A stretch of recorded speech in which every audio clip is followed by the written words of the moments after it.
Il arrive parfois qu'on veuille déraciner des racines creuses comme un pissenlit, mais sans vouloir tuer les plantes qui sont autour.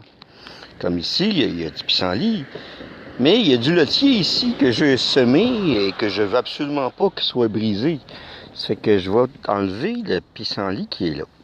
Il y a divers outils, mais ceux qui ont essayé savaient très bien que, à part un herbicide systémique, il n'y a pas grand-chose qui vient à bout de ça parce que la racine est très profonde. Tout, non. Il y a quelque chose qui est bon. C'est cet outil-là qui donne de l'eau sous pression. Comme ça. Très petit et très long. 40 pouces, 42 pouces, en tout cas, plus que 3 pieds, donc 1 mètre, plus qu'1 mètre de profondeur. On pourrait aller jusqu'à 1 mètre de profondeur. J'ai jamais eu besoin de plus que 20 cm à peu près.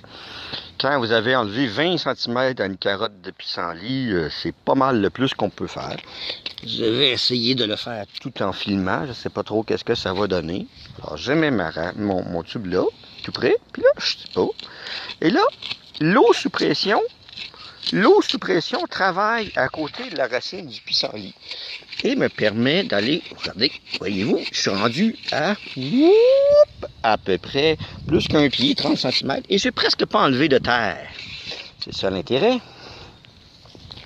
Je recommence par l'autre côté. Et remarquez comme je fais attention pour ne pas briser. Il y a un plan juste à côté, un petit plan de lotier. Je mets de l'eau.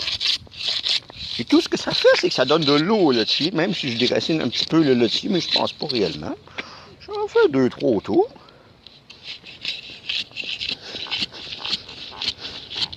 Normalement, on fait ça à deux, ou en tout cas pas dans la caméra en même temps. Et puis, si vous m'avez bien suivi, là, je vais peut-être manquer mon coup parce que je filme en même temps. J'ai un petit peu de misère, là. Ok, on va continuer. Sous pression. Comme ça.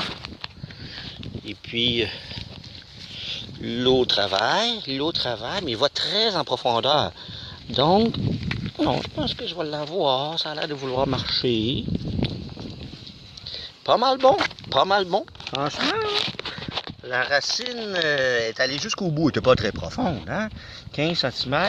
Et là, ben, tout ce qui reste comme trou, c'est de l'eau. Puis là, j'ai mis de l'eau en dessous. Faites attention que l'argile, la partie qui va s'en aller, l'argile ne s'en aille pas parce que c'est en même temps la partie fertile. Donc, j'arrête l'eau. On va l'enlever comme ça, que vous voyez. Hein? J'ai enlevé l'eau sous pression. Voilà, c'est pour vous montrer que je fais ça. Là. Normalement, je fais pas ça. Voilà. Et puis, c'est tout. Et là, j'ai pas du tout dérangé les plantes qui sont autour. Voilà. Alors, la plupart du temps, on fait ça avec les pissenlits. Mais ça peut être n'importe quelle plante. Comme moi, tantôt, là, je vais faire ça. Toute autre plante, dans de la saponaire, ici. La saponaire qui pousse à travers mes plantes. Je vais faire ça dans la saponaire, c'est un peu plus compliqué, mais c'est le même principe.